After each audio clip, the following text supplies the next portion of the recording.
ரொம்ப அருமையாக சொன்னீங்க சாமி. இப்போ இந்த வெப்பத்தை கடவுளாக, அதுதான் கடவுள் என்று நீங்கள் ரொம்ப உறுதியான உங்களுடைய ஆய்வு பிரகாரம் உங்களுடைய உண்மை உணர்ந்த ஒரு தன்மையின் காரணமாக நீங்கள் சொல்கிறீங்க, இதுதான் கடவுள், வெப்பம் தான் கடவுள் அப்படின்னு சொல்லிட்டீங்க.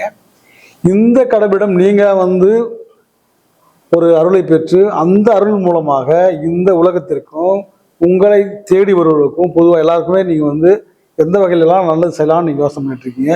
உங்களுடைய எதிர்கால உங்களுடைய நோக்கம் என்னவா இருக்கு? இதுல எந்த மதத்துக்கும் நம்ம உள்ள எந்த மதம் இல்ல. வெப்ப மதம்.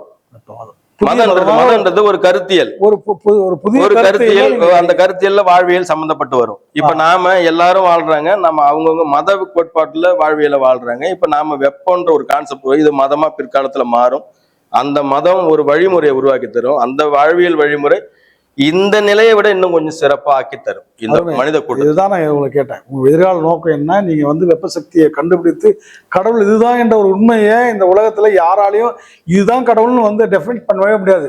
அது என்னவா இருக்கு? இது ஏதோ ஒரு சக்தி இருக்கு, சக்தி தான் சொல்லுவாங்க. ஆனா ஏதோ ஒரு சக்தி தான் கடவுள், அந்த சக்தி தான் வெப்ப சக்தின்னு கண்டுபிடிச்சு அதுதான் கடவுள் சொல்லி அதுக்குண்டான விளக்கம் சொல்லி அதை எப்படி வழிபடணும்னு சொல்லி அது வழிபாட்டு முறையை கொண்டு வந்து அந்த வழிபாட்டு முறையில நீ உணர்ந்தா உன்னுடைய எண்ணங்கள் சித்திக்கும், உன்னை நினைத்தது நிறைவேறும். அந்த நிறைவேறக்கூடிய ஆசை வைக்கிற பக்குவம் உனக்கு வரும்.